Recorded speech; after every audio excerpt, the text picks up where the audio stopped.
Bonjour à tous, je suis très heureuse de vous retrouver dans ce numéro de Nature & Co consacré aux cétacés au Congo.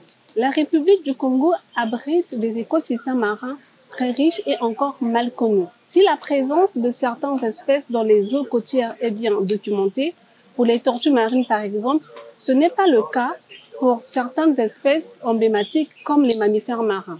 Face à ce constat des connaissances parcelles sur les cétacés, Euronatura a lancé en 2022 les premières activités de suivi sur les baleines à bosse et les différentes espèces de dauphins. Après près de 2 ans de suivi, les études livrent enfin les premiers résultats. Ensemble, découvrons l'état des connaissances, les enjeux et les perspectives de conservation pour ces espèces au Congo.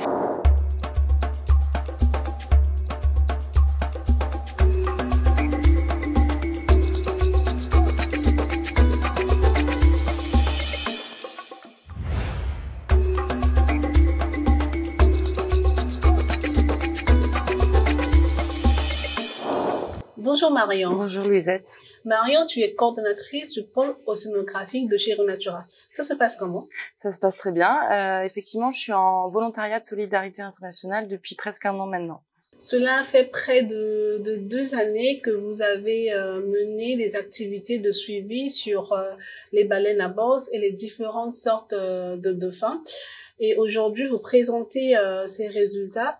Quelles sont les premières réflexions que vous avez sur ces cétacés? Alors effectivement, on travaille sur 2 études différentes. La première, c'est l'étude des baleines à bosse. Donc on a fait un suivi depuis 2 ans et on a pu mettre en évidence une zone d'agrégation de baleines à bosse. Donc de début juillet jusqu'à fin septembre, il y a une forte concentration de baleines à bosse qui sont présentes au Congo pour se reproduire et pour mettre bas.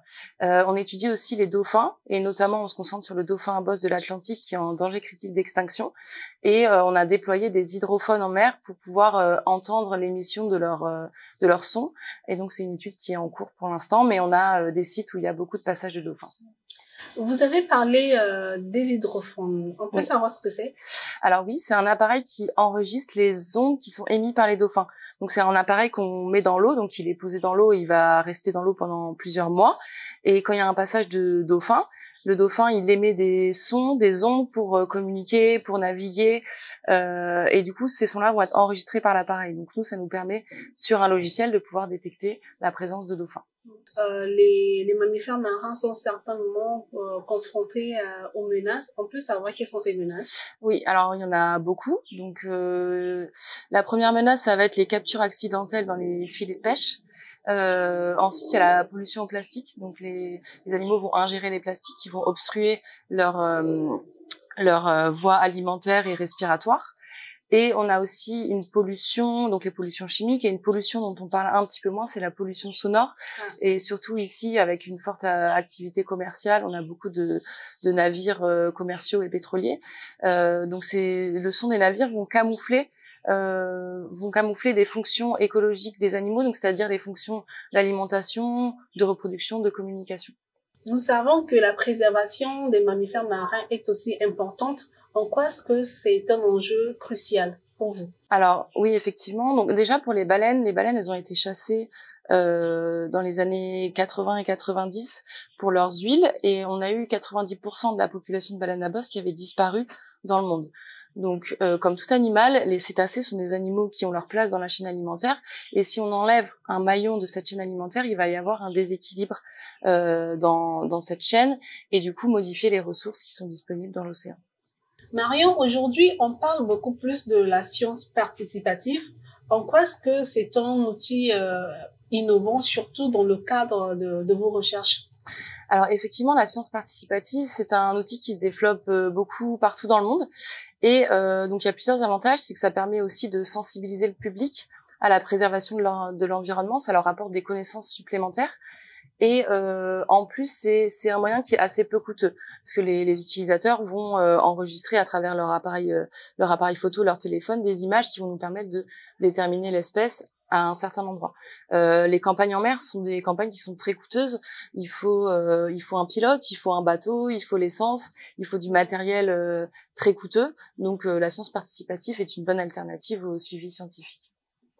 Vous avez certainement été confronté à pas mal de difficultés lors de vos recherches avancées, mais est-ce que vous pouvez nous donner quelques exemples ou nous parler un peu des difficultés que vous avez rencontrées? Ouais, on a rencontré surtout une difficulté. C'était fin août 2023 pendant une campagne en mer justement où on faisait un suivi des baleines. Donc fin août, c'est vraiment la période où on a le plus de baleines à bosse sur les côtes congolaises.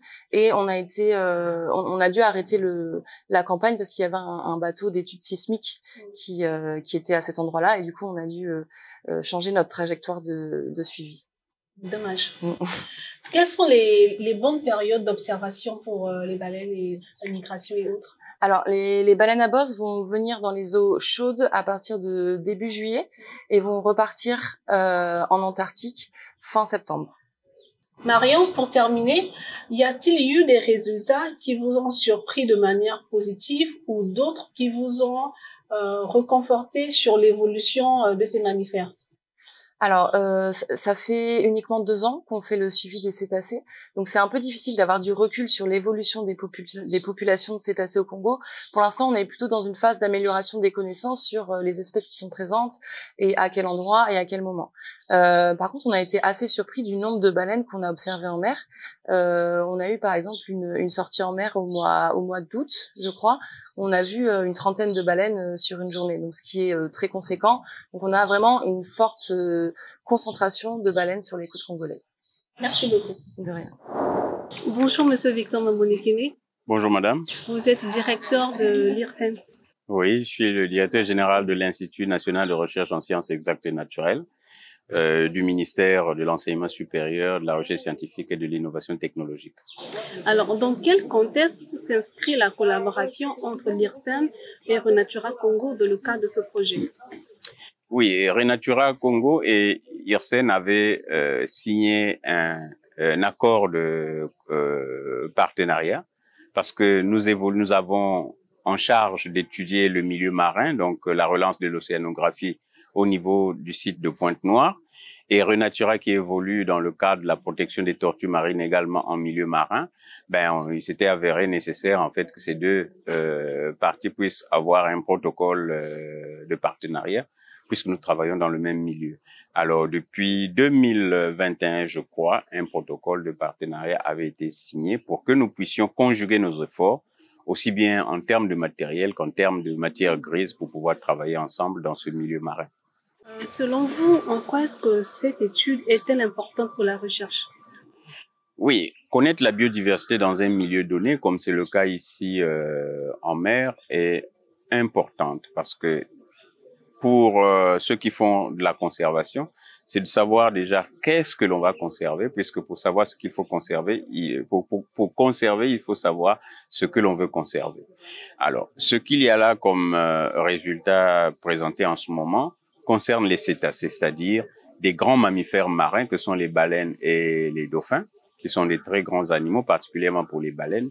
Alors, la connaissance, en fait, de ces groupes au niveau de la côte congolaise est d'une importance capitale, puisque, comme vous le savez, beaucoup vivent ici. Ils sont même originaires de la zone, mais ils n'ont jamais vu ces animaux. Donc, il est important de présenter ces animaux. Nous savons que l'IRSEN est partenaire avec Renatura dans ce projet. Quel est exactement le rôle de l'IRSEN dans ce projet? Oui, comme je l'ai dit plus tôt, en fait, il s'agit de conjuguer nos efforts. Nous avons la matière grise, par exemple, avec les chercheurs seniors et juniors que nous avons pour travailler en mer. Mais il y a également le matériel que nous mettons ensemble. Voilà, puisque travailler en mer coûte excessivement cher, la location des bateaux coûte très cher. Donc, de ce point de vue, Renatura est un pilier de ce travail que nous faisons ici, puisque nous ne pouvons pas accéder en fait à ces moyens nautiques que sont les bateaux pour aller en mer. Alors, nous apportons ce que nous avons en matière, par exemple, de physico-chimie, les quelques appareils que nous avons, la matière grise, c'est-à-dire les chercheurs ou alors les étudiants. Et Renatura, de toutes les façons, fait la plus grande part de ce travail dans l'octroi des moyens, de la logistique et tout ce qu'il nous faut pour pouvoir faire ce travail. Alors, quelles sont vos impressions déjà concernant les premiers résultats de cette étude?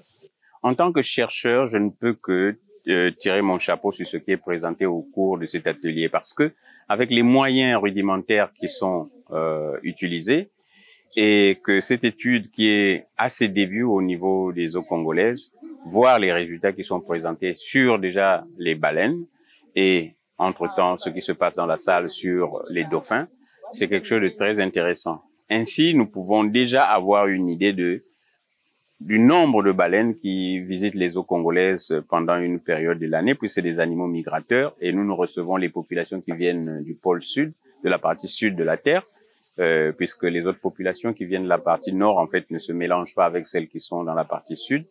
Et à côté de ça, nous avons les dauphins, qui sont des animaux beaucoup plus modestes, mais tout aussi grands.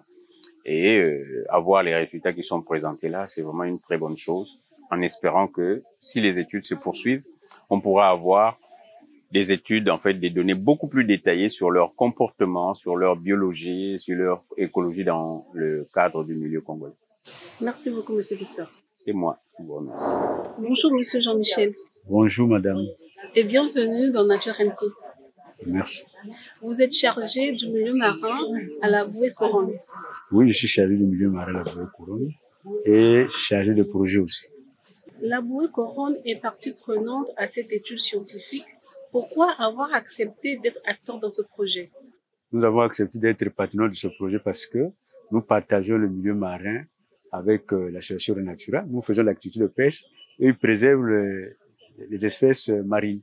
Donc, il y a un rapport, c'est un milieu que nous partageons ensemble. C'est une zone commune avec l'association Renatura. En quoi être actif dans la collecte de données est-elle positive pour votre association? Bon, la collecte de données est positive pour notre association parce que en dehors de ce que nous faisons comme l'activité de pêche, il y a un plus parce que on connaît la ressource. On a les connaissances sur la ressource, on connaît bien un peu la dynamique de la ressource. Et ça nous permet de bien protéger cette ressource-là, bien qu'on fait l'activité de pêche. Donc, c'est pas seulement prélever la ressource, mais aussi on la conserve. Que retenez-vous de cette étude? De cette étude, je retiens que on peut concilier l'activité de pêche à celui de la conservation des espèces. C'est deux choses qui doivent aller de pair. C'est-à-dire que on pratique la pêche, mais aussi il faut préserver les ressources. Donc, pour le pêcheur, il y a plus de conscience que en connaissant la ressource, en ayant un peu de données sur la ressource, on la préserve mieux. Donc, on concilie l'activité de pêche et la préservation des ressources. Merci beaucoup, Monsieur Jean-Michel. Merci. Bonjour, Monsieur Nguy Ngambe. Bonjour. Vous êtes le représentant du directeur général de l'ACFAP. Effectivement. Pouvez-vous nous dire quel est l'appui de l'ACFAP au cours de cet atelier? Bon, premièrement, je dirais que l'ACFAP, c'est en sigle. C'est l'Agence congolaise de la faune des aires protégées, qui est un établissement public administratif doté de l'autonomie financière et de la personnalité morale. Elle a pour mission principale la mise en œuvre de la politique nationale en matière de gestion des aires protégées, de la faune et des unités de surveillance et de lutte anti-braconnage. Alors, l'appui de l'ACFAP pour ce projet, l'ACFAP appuie ce projet dans la préservation de la biodiversité marine et la promotion du développement durable des ressources naturelles dans le secteur marin. Donc, nous appuyons techniquement ce projet dans la conservation de la biodiversité marine et la promotion du développement durable des ressources naturelles dans le secteur marin. Et que retenez-vous de la restitution de ces résultats? Nous avons retenu une très très grande importance concernant les dauphins et les baleines. Aujourd'hui, on a beaucoup appris, on a appris beaucoup de choses. Donc, cette importance nous dégénère un peu parce que aujourd'hui, avec la création des aires protégées marines et par rapport à l'arrivée de ce projet, je pense que la conservation au niveau de la biodiversité marine va prendre un élan positif. Et ce projet, je pense que dans les jours à venir, va bénéficier de l'appui technique directement de l'ACFAP. Parce que nous sommes ici comme invités de Renatura, qui est une association de droit congolais créée en 2005, que nous travaillons en partenariat. Et aujourd'hui, nous sommes arrivés au sujet, parce que le projet est en train d'évoluer dans le secteur marin. Comme comme l'écriture le met ou bien le décrit dans le partenariat ou bien la coopération de corps avec Renatura. Donc, je pense que les résultats de cet atelier sont vraiment des résultats positifs. Donc, tout le monde est content de ces résultats et nous avons trouvé une grande importance dans ce secteur marin, bien sûr. Merci beaucoup, monsieur. Merci. Merci beaucoup.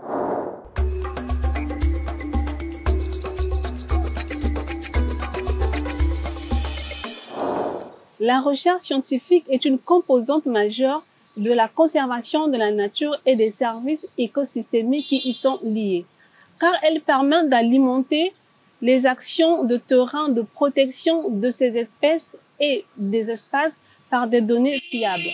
Pour protéger efficacement le milieu marin, il est primordial d'en savoir plus sur les espèces qui l'abritent. En tant qu'espèce parapluie, la protection des cétacés est essentielle pour maintenir l'équilibre des écosystèmes marins et d'assurer la biodiversité. Il est donc crucial de sensibiliser et de mettre en œuvre des mesures pour la conservation de leur survie. C'est sur cette note que notre émission touche à sa fin.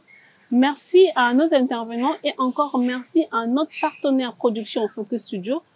Pour plus d'informations sur la protection de l'environnement, je vous invite à suivre la page Facebook de Renatura ainsi qu'à visionner les précédentes émissions Nature & Co sur la page YouTube. Quant à moi, je vous dis à très bientôt.